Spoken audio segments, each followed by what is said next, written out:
Pujian dan syukurku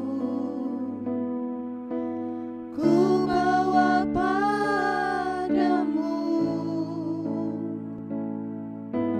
dengan rendah hati ku persembahkan.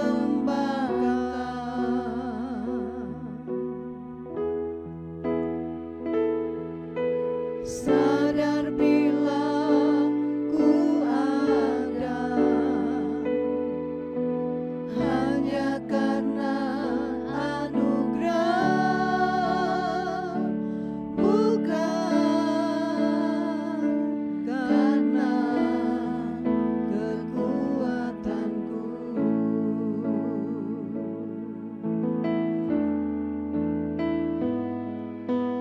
Pujian dan syukurku ku bawa padamu,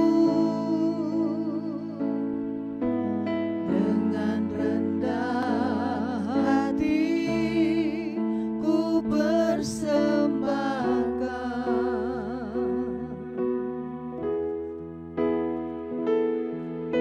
Sadar bila ku ada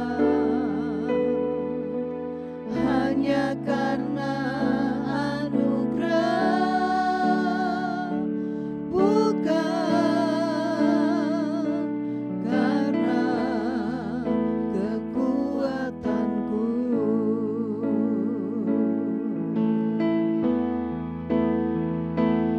Ku tahu hidupku adalah penyembahan. Kau ciptakanku dalam kemuliaan-Mu.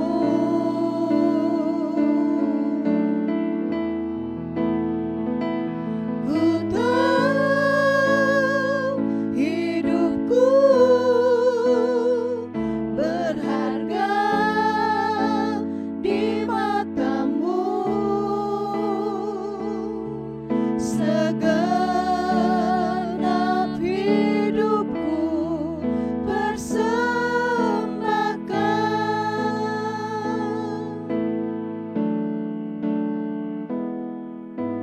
Pujian dan syukurku ku bawa padamu, dengan rendah hati ku persembahkan.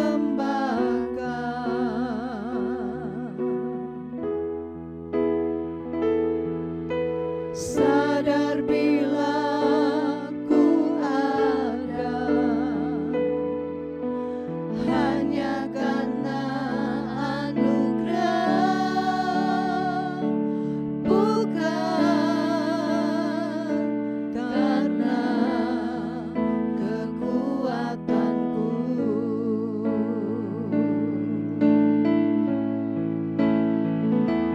Ku tahu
Shalom Bapak Ibu, Saudaraku yang dikasihi oleh Tuhan. Kita patut bersyukur, kita masih diberi anugerah untuk menikmati kehidupan ini, sekalipun kita ada di masa yang sukar ini. Ya, saya percaya justru masa yang sukar akan mendidik kita kalau respon kita benar, supaya iman kita makin bergantung kepada Tuhan. Nah, pagi hari ini saya akan menyampaikan atau lebih tepatnya menegaskan lagi apa yang saya sudah sampaikan minggu lalu mengenai gereja menuju new normal. Nah, saudaraku, hari ini saya akan menegaskan bahwa setiap rumah adalah gereja. Nah, tetapi sebelum saya sampaikan, mari kita bersama-sama berdoa terlebih dahulu. Bapa di sorga, kami bersyukur untuk kesempatan pagi hari ini. Kami boleh berhimpun bersama-sama di rumah kami masing-masing, dimanapun kami berada. Kami percaya hadirat-Mu bersama-sama dengan kami. Kiranya Roh Kudus menolong kami untuk memahami firman yang akan disampaikan. Itu sebabnya biarlah Engkau mengurapi hamba-Mu, mengurapi setiap kami yang mendengar kebenaran ini. Biar kami boleh memahami rencana-Mu yang besar, rencana-Mu yang agung bagi gereja-Mu di tengah-tengah dunia yang banyak kesukaran ini. Kami siapkan hati kami untuk menerima firman-Mu di dalam nama Tuhan Yesus Kristus. Haleluya. Amin. Nah, Bapak Ibu Saudaraku, kita akan mulai renungan ini dengan satu statement dari seorang hamba Tuhan, ya, yang bernama Neil Cole, ya.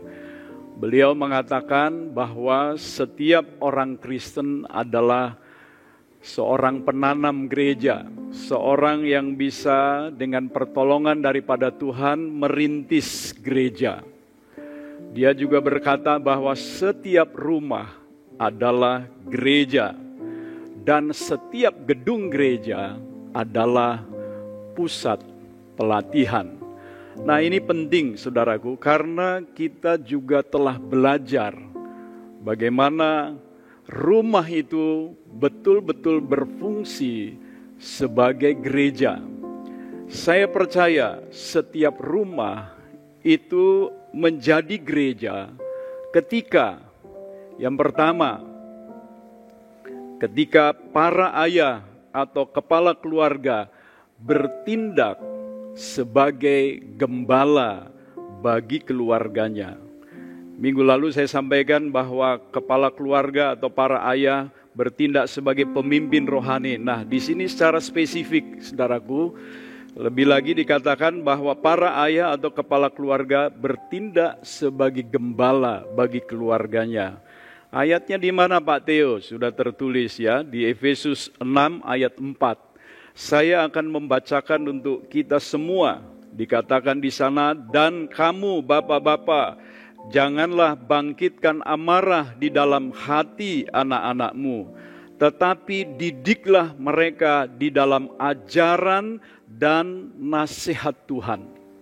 Nah, mungkin saudara ada yang masih mengingat ya, kata didiklah dalam bahasa Yunaninya itu punya pengertian memberi makan sampai dewasa. Saudaraku, kalau memberi makan secara jasmania, saya rasa itu menjadi sebuah hal yang alamiah sekali, saudaraku. Tetapi di sini memberi makan dengan apa, saudaraku? Dengan ajaran dan nasihat Tuhan. Sampai anak itu bertumbuh menjadi dewasa. Jadi kita melihat di sini, saudaraku, bahwa seorang ayah atau kepala keluarga bertanggung jawab untuk mendewasakan anak-anaknya bukan hanya secara jasmania, tetapi yang terutama sekali juga secara rohania. Caranya bagaimana? Dengan mendidik mereka di dalam ajaran dan nasihat Tuhan. Kata Yunani dari kata didiklah ini juga punya pengertian memelihara. Saya percaya memelihara di dalam konteks ini juga memelihara kehidupan rohani daripada anak-anaknya. Sampai nanti anaknya menjadi dewasa dan membentuk keluarga lagi. Jadi saya ingin mengingatkan, ya, menegaskan lagi untuk para kepala keluarga, untuk para ayah, ya, rumah kita, keluarga kita adalah gereja. Ketika kita semua, para ayah dan kepala keluarga, bertindak sebagai gembala, yang memberi makan anak-anaknya, memelihara anak-anaknya secara rohani, saudaraku. Ya, nah yang kedua, setiap rumah adalah gereja ketika setiap rumah itu menjadi pusat pemberitaan firman Allah. Saudara, ayat-ayat yang tertulis di PowerPoint, saudara bisa lihat, saudara bisa baca, itu ayat-ayat yang familiar juga buat kita, saudaraku ya. Bagaimana di dalam rumah itu ayah, ya, Musa memerintahkan untuk mengajarkan kepada anaknya secara berulang-ulang. Apa yang diajarkan, saudaraku? Yaitu tentang mengenal Allah, Tuhan Allah mereka, Tuhan yang esa itu. Bagaimana orang Israel harus mengasihi Tuhan itu dengan segenap hati, dengan segenap jiwa, dengan segenap kekuatan mereka. Itu yang harus diajarkan secara berulang-ulang. Sampai anak-anak di dalam rumah kita itu betul-betul memahaminya. Ya, kata berulang-ulang itu seperti orang yang mengasah pisau, saudaraku, sampai pisau itu menjadi tajam, saudaraku. Itu artinya anak-anak diajar sampai kehidupan mereka sedemikian rupa, memahami betapa pentingnya mengasihi Allah. Sehingga dimanapun mereka berada, hati yang mengasihi Allah itu boleh dirasakan oleh orang lain. Anak-anak kita punya ketajaman di dalam naluri mereka, di dalam sikap mereka, sehingga dapat dirasakan bahwa anak-anak kita anak-anak yang mengasihi Tuhan. Selain diajar berulang-ulang, dikatakan harus orang tua itu membicarakannya di rumah waktu mereka duduk di rumah mereka, waktu mereka di dalam perjalanan, waktu mereka berbaring, waktu mereka bangun, saudaraku. Jadi di seantero kehidupan orang tua, di sini penting juga orang tua menjadi teladan. Sebab dengan begitu anak-anak menangkap bukan hanya melalui kata-kata, tetapi melalui perbuatan daripada orang tua mereka. Saya tambahkan sedikit keterangan, saudaraku, bahwa anak-anak umur 0 sampai 5 ya cenderung lebih dekat dengan ibunya, ya. Saudaraku, anak-anak umur segitu, saudaraku, itu menangkap iman secara intuitif. Kalau mamanya beriman, maka secara intuitif anak itu akan menangkap iman dari mamanya juga. Itu sebabnya di dalam 2 Timotius 1 ayat 5, Paulus begitu terkesan, saudaraku, terhadap iman daripada Timotius. Dikatakan iman yang tulus ikhlas, iman yang tidak menuntut sesuatu bagi dirinya sendiri, iman yang sepenuhnya ditujukan untuk mengabdi kepada Allah. Nah, iman yang tulus ikhlas ini sebelumnya hidup di dalam nenek daripada Timotius, yaitu Lois, saudaraku. Ya, begitu juga setelah dari neneknya Lois, iman yang tulus ikhlas ini kemudian ditanamkan juga, tertanam di dalam ibunya Timotius, yaitu Eunike. Nah, saudaraku, dari kecil kita tahu bahwa Timotius sudah mengenal kitab suci. Dari kecil saya percaya secara intuisi, anak itu, Timotius maksud saya, sudah menangkap iman daripada mamanya. Jadi betapa pentingnya iman daripada orang tua, iman dari ibunya, iman daripada ayahnya, sehingga secara intuitif anak bisa menangkap itu. Nanti umur 6 sampai umur selanjutnya umur 12 itu peran daripada ayah. Ayah menolong supaya anak itu mengenal siapa Yesus. Anak itu diajar tentang keselamatan. Keselamatan hanya ada di dalam nama Yesus. Bahkan orang tua menuntun anaknya sendiri untuk menerima Yesus sebagai Tuhan dan Juru Selamat. Dan terus menolong anaknya bertumbuh sampai umur di mana orang tua diizinkan untuk mendidik anak-anaknya. Nah, saudaraku, yang ketiga, setiap rumah adalah gereja ketika setiap rumah, setiap keluarga menjalankan misinya Tuhan. Matius 28 ayat 18 sampai 20 ya, secara inti Yesus mengatakan, pergilah jadikan semua bangsa muridku, dan selanjutnya saudaraku.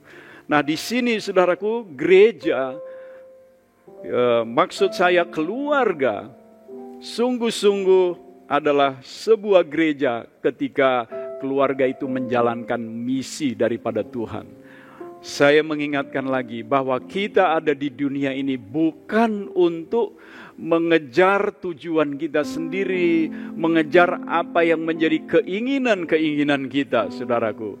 Tetapi kita ada di dunia ini untuk menjalankan misinya Tuhan. Yang setuju katakan amin. Nah, sekarang saya ingin sedikit memberitahu kepada saudara mengenai gedung gereja, saudaraku. Ya, mungkin sudah banyak di antara jemaat juga yang rindu untuk beribadah bersama-sama di gedung gereja, rindu bertemu dengan anggota jemaat yang lain, saudaraku. Ya, nah, saudara, kita perlu mempersiapkan diri untuk itu. Karena nanti saudaraku tidak bisa langsung seluruh jemaat akan bisa ditampung dalam satu kebaktian, saudaraku ya. Kita mesti mematuhi protokol kesehatan, saudaraku. Nah, saudaraku, semua kita rindu beribadah di gedung gereja. Tapi saya berharap begini, saudara. Kalau nanti kita datang lagi beribadah di gedung gereja, cara berpikir kita, konsep berpikir kita mengenai ibadah kebaktian di gedung gereja itu harus sungguh-sungguh telah berubah, saudaraku. Ya, kenapa, saudaraku? Saya mau beritahu kepada saudara bahwa gedung gereja itu bukan pusat ibadah atau penyembahan kita, saudaraku. Ya. Ada orang yang kadang merasa begini, kalau enggak di gedung gereja, ya rasanya kurang. Ya tentu saudara, secara psikologis orang akan mudah merasa seperti itu. Karena kalau di gedung gereja barangkali saudaraku waktu memuji Tuhan, ada song leadernya, ada singernya, ada pemain musiknya yang handal, saudaraku, ada alat-alat musiknya yang juga bagus, saudaraku. Rasanya nikmat, saudaraku. Dirasa itu sebagai bagian yang nggak bisa kalau nggak seperti itu. Ya, nah kita harus berubah. Kita harus berubah. Ya, kita tidak boleh jadikan gedung gereja sebagai pusat ibadah, sebagai pusat penyembahan kita. Bukan, saudaraku. Ya. Saudara, ada seorang hamba Tuhan, kalau nggak salah ketua PGI juga menyampaikan dalam hal nanti kita itu akan memakai lagi gedung gereja. Beliau menyampaikan mesti hati-hati menuruti protokol kesehatan. Dia mengatakan begini, setelah pandemi COVID-19 ini sebetulnya kita perlu hidup secara substansial, secara lebih sederhana. Dia menyatakan secara tersirat bahwa ada banyak hal yang gak substansi, sudah mengungkung banyak orang Kristen. Nah, saya menangkap salah satunya adalah gedung gereja itu seolah-olah menjadi pusat ibadah, pusat penyembahan. Tidak benar, saudaraku. Pusat ibadah kita, pusat penyembahan kita adalah Allah sendiri, saudara. Dan Allah kita adalah Allah yang adalah roh, saudaraku. Itu sebabnya Yesus mengatakan barang siapa menyembah Allah, dia harus menyembahnya di dalam roh dan kebenaran. Kita tidak terikat dengan satu tempat, saudaraku. Entah di gunung mana, saudaraku, di kota mana, di rumah yang bagaimana, di gedung apa, saudara, kita nggak terikat dengan itu. Satu-satunya ikatan kita adalah hubungan kita dengan Tuhan dan sesama, saudaraku. Itu sebabnya nanti kalau kita beribadah lagi, kita harus memposisikan diri sebagai orang yang memberi diri untuk dilatih.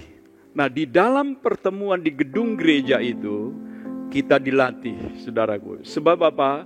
Sebab gedung gereja itu menjadi pusat pelatihan bagi setiap jemaat. Setiap jemaat dilatih. Untuk apa? Untuk menjadi saksinya Kristus. Dimanapun dia tinggal. Dimanapun dia berada. Saudara, kalau kita kebaktian di gedung gereja paling lama 2 jam. Ada tambahan lagi 2,5 jam, 3 jam, saudaraku. Nah, banyak waktu kita di rumah. Kalau yang bekerja nanti setelah bisa bekerja lagi, ya di tempat pekerjaan tuh jauh lebih banyak waktunya. Yang sekolah, kalau bisa lagi nanti pakai gedung sekolah, ya di gedung sekolah, saudaraku. Di gedung gereja hanya beberapa jam. Nah, itu kita gunakan sebagai pusat pelatihan supaya setiap jemaat dilatih jadi saksi Kristus. Mengapa, saudaraku, jemaat perlu dilatih? Karena memang itu kehendak Tuhan. Kalau kita membaca Efesus 4 ayat 11 sampai 15, saudaraku, salah satu ayat di sana mengatakan bahwa saudaraku, Allah mengaruniakan 5 karunia pelayanan. Ada rasul-rasul, ada nabi-nabi, ada penginjil-penginjil, ada gembala-gembala, ada guru-guru. Saudara, untuk apa, saudaraku? Mereka itu Allah karuniakan kepada gereja untuk memperlengkapi semua orang kudus. Siapa orang kudus? Semua kita orang yang percaya kepada Kristus. Untuk apa orang kudus diperlengkapi? Untuk melakukan pekerjaan pelayanan bagi pembangunan tubuh Kristus. Saya percaya gereja di akhir zaman adalah gereja yang ditandai semua orang percaya. Katakan bersama saya, semua orang percaya harus melayani, terlibat di dalam pelayanan. Itu sebabnya perlu diperlengkapi. Nah, saudara, alasan yang saya mau sampaikan juga mengapa setiap jemaat perlu diperlengkapi adalah supaya, saudaraku, setiap jemaat di dalam kehidupannya bersama keluarganya itu memberi pengaruh kepada masyarakat. Karena gereja mesti memberi pengaruh kepada masyarakat seperti pemilik gereja itu sendiri, yaitu Yesus Kristus Tuhan kita. Saya sampaikan lagi, masih dari hamba Tuhan yang bernama Neil Cole itu, saudara. Dia menyampaikan begini, saudaraku. Ukuran pengaruh gereja ditemukan di masyarakat, di jalanan, bukan di bangku gereja. Nah, saya mengingat bagaimana Tuhan Yesus, saudaraku, pengaruh kehidupannya. Ada banyak catatan tentang apa yang Yesus perbuat. Lalu ada kesimpulan-kesimpulan di catatan-catatan itu. Bagaimana Yesus, saudaraku, pergi berkeliling ke desa-desa, ke kota-kota. Kesanalah dia menyembuhkan banyak orang. Dia berkeliling untuk menjadikan semuanya baik, saudaraku. Yang lumpuh berjalan, yang buta melihat, bahkan yang mati bangkit. Dimanapun Yesus berada, dia memberikan satu pengaruh yang dahsyat di dalam masyarakat. Bahkan di jalanan, saya berpikir di jalanan maksudnya kepada banyak orang, kepada setiap orang yang dijumpai, Yesus selalu memberikan efek yang luar biasa. Itu sebabnya saudara, mari kita renungkan. Ya, bukan di bangku gereja, saudaraku, kita ini kemudian memberi pengaruh kepada masyarakat. Di bangku gereja itulah kita dilatih, dididik, kita tentu berdoa juga bersama-sama. Tapi di masyarakatlah bisa melihat ukuran pengaruh daripada gereja. Coba pikirkan ini saudaraku, tentang jemaat Tuhan di ujung Menteng. Berapa besar sudah memberikan pengaruh kepada masyarakat di sekitarnya. Berapa besar pengaruh keluarga-keluarga kita kepada tetangga kita, kiri, kanan, muka, belakang. Tentu pengaruh yang baik, saudaraku ya. Itu yang harus dikejar, itu yang harus dibangun. Itu sebabnya, saudara, saya percaya Yesus mau membangun gereja, ya, gereja yang memberi pengaruh kepada masyarakat. Gereja yang memberi pengaruh kepada jiwa-jiwa. Gereja yang akan berfungsi sedemikian rupa sehingga kuasa iblis sungguh dikalahkan. Dan jiwa-jiwa direbut untuk dibawa masuk di dalam kerajaan sorga, saudaraku. Nah, gereja itu seperti apa, saudaraku? Mari kita membaca di dalam Matius 16 ayatnya yang ke-18. Saudara, di sana Yesus berkata, "Dan aku pun berkata kepadamu, engkau adalah Petrus, dan di atas batu karang ini aku akan mendirikan jemaatku, dan alam maut tidak akan menguasainya." Bagian ini dalam salinan yang lain dikatakan, dan pintu gerbang alam maut tidak dapat menahannya. Jadi gereja yang aktif. Saudaraku, sebelum ayat ini, Yesus bertanya dulu kepada murid-muridnya, "Menurut kamu, apa katamu? Siapakah aku ini?" Saudaraku, Petrus mengatakan, "Engkau adalah Mesias, Anak Allah yang hidup." Saudaraku, lalu Yesus memberikan komentar, "Berbahagialah engkau Simon bin Yunus, sebab bukan manusia yang menyatakan itu kepadamu, melainkan Bapa-Ku yang ada di sorga." Wow, saudara, berbahagialah orang, saudaraku, yang karena ilham dari Bapa. Berbahagialah orang yang karena ilham daripada Roh Kudus dapat mengakui, dapat mempercayai bahwa Yesus adalah Mesias, Anak Allah yang hidup. Sebab di atas dasar pengakuan ini, di atas dasar batu karang Yesus, bukan batu karang Petrus, batu karang Yesus, gereja itu didirikan, saudaraku. Ya, itu sebabnya kalau gereja didirikan di atas batu karang Yesus, saya percaya gereja itu akan tahan terhadap gelombang apapun, gelombang kehidupan yang luar biasa apapun, serangan si iblis sekuat apapun, sehebat apapun. Tapi kalau gereja itu dibangun di atas batu karang Yesus, gereja itu akan tetap kokoh, tegak selama-lamanya. Yang percaya katakan amin. Nah, gereja yang dibangun di atas batu karang itu adalah gereja miliknya Yesus, saudaraku. Beberapa kali ketika saya pergi keluar kota, ada hamba Tuhan yang tanya sama saya, "Pak Theo punya jemaat, jumlahnya berapa?" Saya bilang, "Pak, saya nggak punya jemaat, Pak." "Loh, Pak Theo kan gembala sidang." "Iya, saya gembala sidang." "Berarti punya jemaat dong, Pak." "Berapa jumlahnya?" "Sekali lagi, Pak, saya nggak punya jemaat. Saya hanya pelayan Tuhan. Jemaat itu miliknya Tuhan."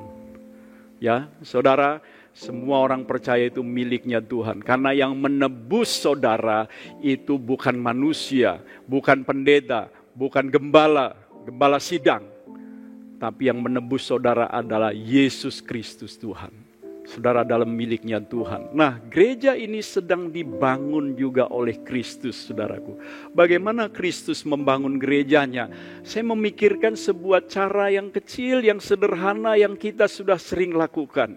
Waktu kita ada di Komsel, saudaraku, dengan kebenaran firman Tuhan yang kita sudah dengar, kita renungkan, bahkan kita sudah mengalaminya, lalu melalui kebenaran itu kita sharingkan, kita bagikan kepada saudara kita, anggota Komsel, untuk membangun dia. Karena kata membangun ini juga sama dipakai membangun di antara jemaat, saudaraku. Saudaraku, saat itulah sebetulnya Tuhan sedang memakai saya misalnya membagikan kebenaran itu kepada saudara yang lain. Sesungguhnya Tuhan pakai saya untuk membangun saudara yang lain, anggota Komsel. Nah, lalu saudara yang lain juga akan membangun saya melalui kebenaran firman Allah. Tuhan sedang pakai dia untuk membangun saya. Saudara, praktek seperti ini begitu indah, saudaraku. Sebab ketika firman Allah dengan segala kekayaannya melimpah di antara kita, di situ hadirat Allah juga dinyatakan. Nah, begitu juga di rumah kita. Suami membagikan firman kepada istrinya, membangun istrinya, istri membangun suaminya dengan kebenaran firman. Kemudian orang tua kepada anak, anak juga, saudaraku, Tuhan pakai untuk membangun orang tua. Kalau itu terjadi di rumah kita, hadirat Kristus dinyatakan. Saudara, itu sebabnya jangan pernah tinggalkan persekutuan. Baik secara gereja lokal, baik persekutuan di komsel-komsel, saudara. Juga terutama di rumah. Jangan tinggalkan ibadah keluarga. Jangan tinggalkan kebiasaan yang baik, saudaraku, setelah membaca firman, saling membagikan, saling membangun, saling mendoakan. Sesungguhnya di situ Tuhan sedang membangun kita, gerejanya. Nah, saudara, gereja Yesus Kristus itu begitu kuat sehingga tidak ada satupun yang dapat menghentikan, saudaraku. Dikatakan pintu gerbang alam maut tidak dapat menahannya. Justru gereja menyerbu, mendobrak pintu gerbang alam maut. Kemudian membawa jiwa-jiwa yang terikat dengan alam maut itu untuk dibawa kepada Kristus, saudaraku. Tidak ada yang dapat menghentikan gereja, saudaraku.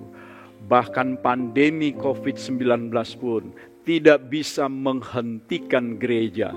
Saudara, ada gambar yang bagus, saudaraku, ya. Sudah disalin dalam bahasa Indonesia. Bagus sekali. Saudara perhatikan, saudara.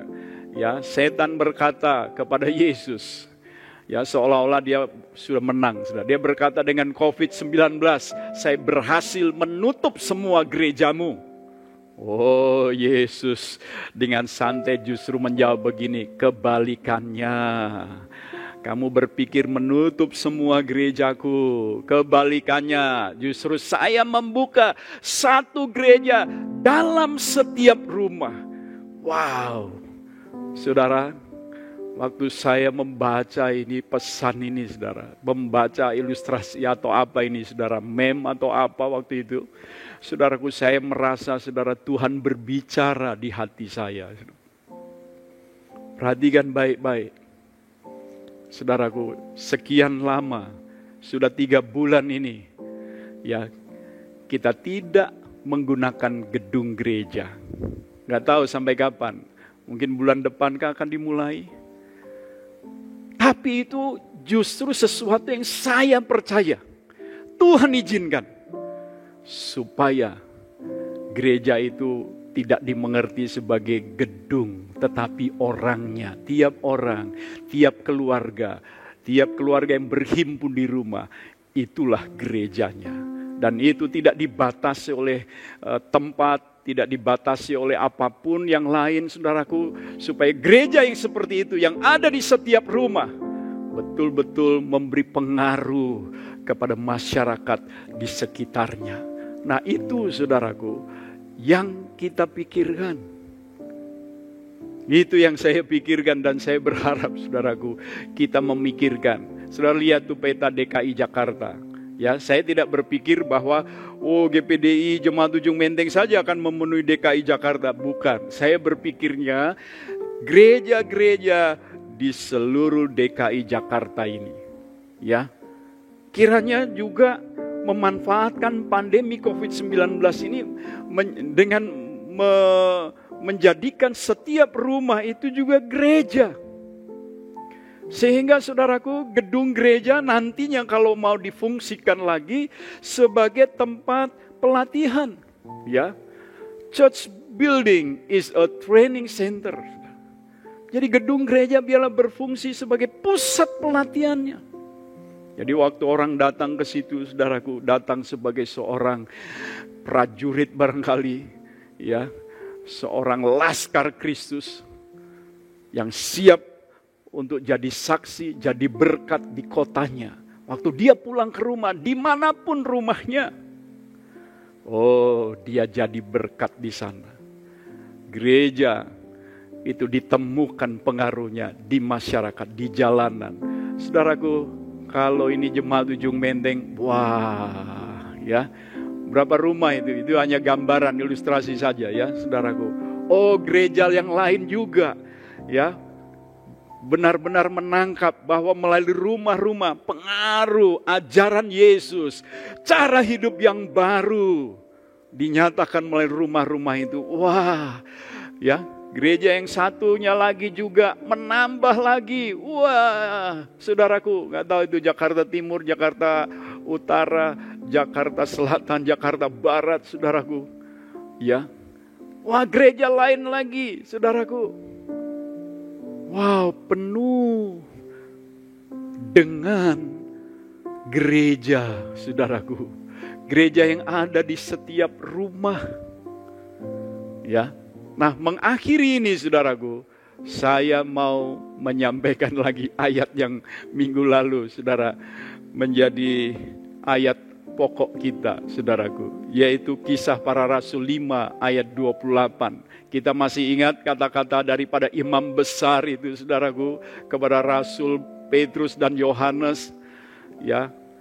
Dia berkata begini, katanya, dengan keras kami melarang kamu mengajar dalam nama itu.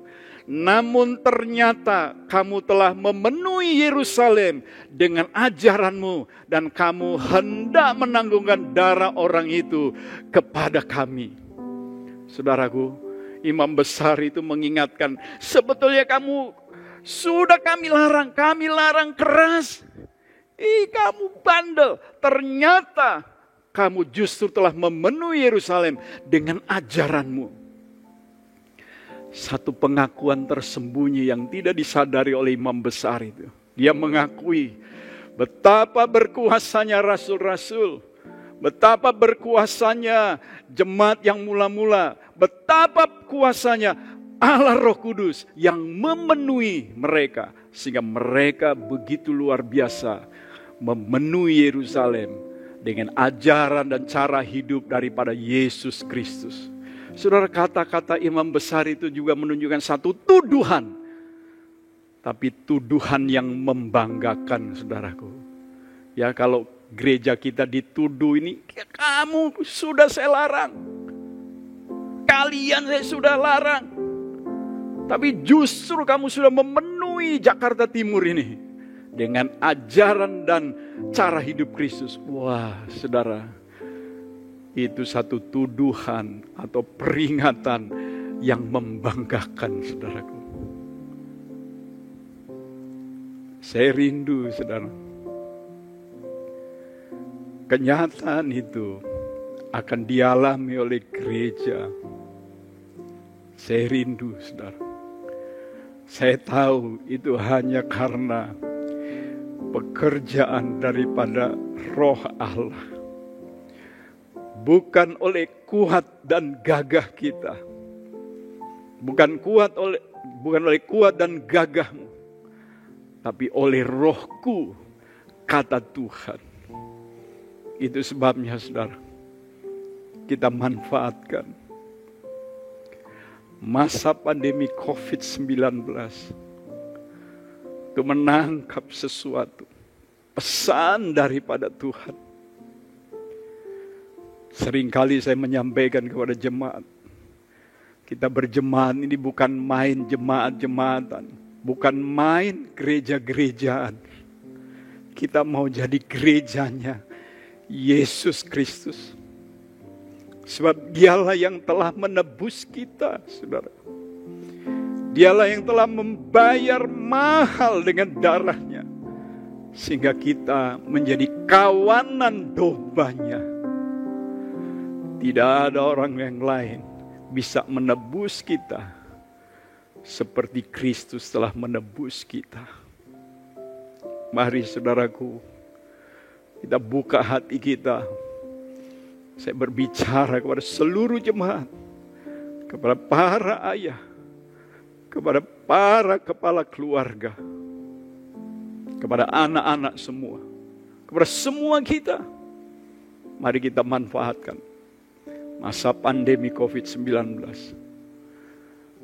untuk keuntungan gereja, keuntungan kerajaan Allah. Iblis coba tutup gedung gereja, enggak masalah. Karena Tuhan bisa membuka satu gereja di setiap rumah. Biar satu gereja di setiap rumah. Itu rumah saudara. Rumah kita. Tuhan kiranya memberkati kita. Tuhan menolong kita. Jadi gerejanya yang memberi pengaruh kepada masyarakat, kepada banyak orang lainnya. Puji Tuhan. Terima kasih Tuhan. Terima kasih. Berkati jemaat Tuhan yang sudah mendengarkan firman. Buka mata hati kami ya Tuhan, untuk kami menangkap apa yang jadi pesan Tuhan bagi kehidupan kami sebagai korporat. Terima kasih Tuhan. Singgapkan kebenaran ini di dalam hati setiap kami. Mari Roh Suci, Kau tahu kerinduan kami.